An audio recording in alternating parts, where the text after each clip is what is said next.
안녕하세요. 공부해서 남주자입니다. 이번에는 길희성 교수님의 저서 신앙과 이성 사이에서 2부 신앙과 이성, 종합과 균열을 살펴보려고 합니다. 여러분은 이해할 수 없는 사람을 그럼에도 불구하고 사랑해 본 적 있습니까? 머리는 분명 아니다라고 하는데 가슴은 이미 넘어가 버린 그 경험 말입니다. 서양지성사 2000년도 그랬습니다. 이성과 신앙, 이 두 연인은 처음엔 뜨겁게 하나가 되었습니다. 그러다 갈라졌습니다. 서서히, 그러나 되돌릴 수 없이. 오늘 우리는 그 비극적인 사랑의 2000년을 따라갑니다. 뜨겁게 포옹했던 위대한 종합부터 끝내 남남이 되어버린 돌이킬 수 없는 균열까지. 역사상 가장 오래된 이 치정극의 끝에서 여러분은 어느 편에 서게 될지 궁금합니다. 이 두 가지 세계의 만남, 역사적 특수성 대 보편적 합리성. 여러분의 첫사랑을 떠올려 보십시오. 그 감정을 수학 공식으로 써서 다른 사람에게 설득할 수 있겠습니까? 바로 이것이 초기 기독교가 맞닥뜨린 절벽과 비슷한 상황이었습니다. 십자가에 못 박힌 한 인간의 죽음. 그것은 팔레스타인 변방에서 일어난 지극히 특수한 사건이었습니다.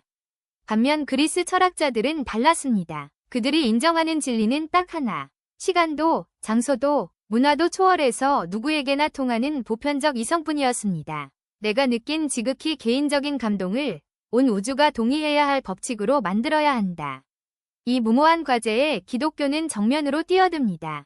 그 충돌이 서양 지성사 전체를 어떻게 형성했는지 지금부터 따라가 보겠습니다. 3. 로고스 기독론, 형이상학적 신론의 탄생.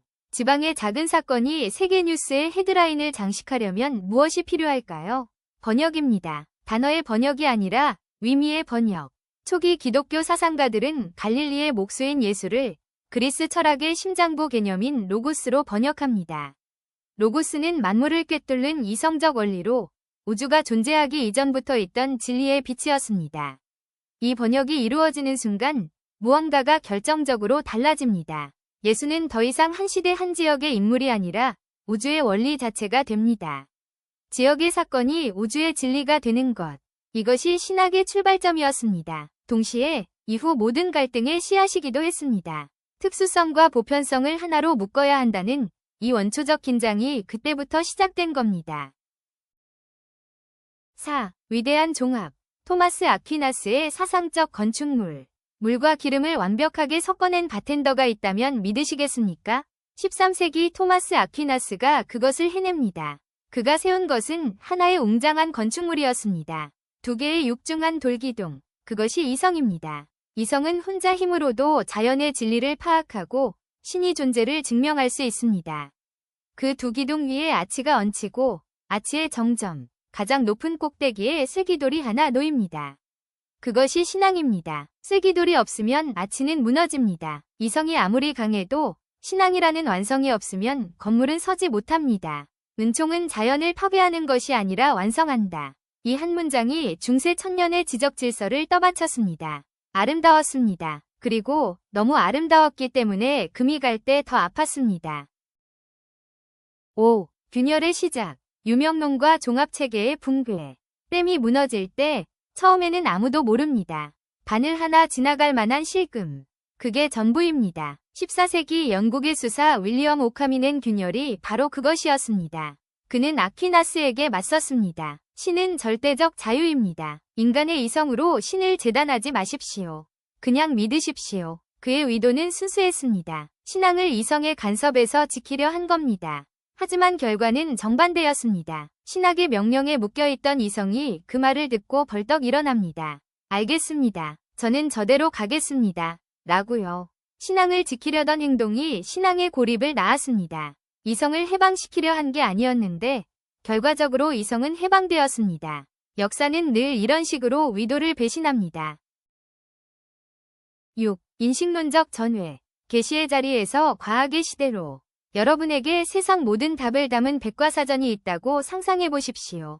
당신은 그것을 평생 믿어왔습니다. 그런데 어느 날 가장 중요한 페이지들이 오류로 밝혀집니다. 이것이 근대 기독교가 맞이한 현실이었습니다. 갈릴레오는 지구가 돈다고 증명했습니다. 뉴턴은 우주를 수식으로 적었습니다. 다윈은 인간이 어디서 왔는지를 다시 썼습니다. 이 세 거인 앞에서 수천 년 동안 진리의 독점권을 쥐어온 저울이 기울기 시작합니다. 아퀴나스의 건축물을 기억하십니까? 이성이라는 기둥 위에 신앙이라는 쇠기돌이 얹혔던 그 구조. 근대 과학은 그 기둥을 뿌리째 흔들었습니다. 기둥이 흔들리면 그 위에 얹힌 것들도 함께 흔들립니다. 이제 신앙은 기둥을 잃은 채 홀로 서야 하는 상황이 된 겁니다. 7. 도덕 실제론의 붕괴. 목적이 사라진 기계론적 세계. 공장을 상상해 보십시오. 톱니바퀴가 맞물려 돌아갑니다. 그 기계는 왜 돌아갑니까? 이유는 없습니다. 그냥 돌아갑니다. 원인이 있으면 결과가 생기고 그 결과가 다음 원인이 될 뿐입니다. 과학혁명이 그려낸 근대 우주가 바로 이 공장과 같습니다. 그런데 이 세계관에는 치명적인 문제가 있습니다. 목적이 없는 세계에서 선과 악은 어디서 옵니까? 과거엔 명확했습니다. 우주의 질서가 곧 신의 뜻이었고 그것이 도덕이었습니다. 도덕은 우주에 새겨진 객관적 실제였습니다. 하지만 기계가 돌아가는 우주에는 신의 뜻이 없습니다. 도덕은 이제 사회가 굴러가기 위해 인간이 만들어낸 편의적 장치가 됩니다. 우주의 진리에서 계약서의 조항으로 강등된 것입니다. 그렇다면 묻고 싶습니다. 계약서에 적혀 있다는 이유만으로 여러분은 목숨을 바칠 수 있겠습니까? 8. 성서적 신앙의 위기와 탈신화화. 어린 시절 산타클로스를 믿었던 기억이 있습니까? 그 믿음이 깨지던 날을 기억하십니까? 충격이었을 겁니다. 하지만 산타가 없다는 사실이 크리스마스의 의미까지 사라지게 하지는 않았습니다. 20세기 신학자 루돌프 불트만이 한 작업이 바로 이것이었습니다. 물 위를 걷고 바다가 갈라지고 죽은 자가 살아나는 이야기들. 계몽주의와 역사비평이라는 현미경 앞에서 이것들은 더 이상 문자적 사실로 통하지 않았습니다. 불트만은 포기하지 않습니다. 다만 방향을 바꿉니다. 신화라는 껍데기는 걷어내되 그 안에 담긴 실존적 메시지는 살려내는 것입니다. 산타라는 형식 없이도 사랑과 나눔의 정신은 살아남을 수 있습니다. 하지만 이 질문은 끝까지 남습니다. 초자연적 기적을 모두 걷어낸 종교는 과연 종교입니까? 아니면 포장만 바꾼 인생 철학입니까?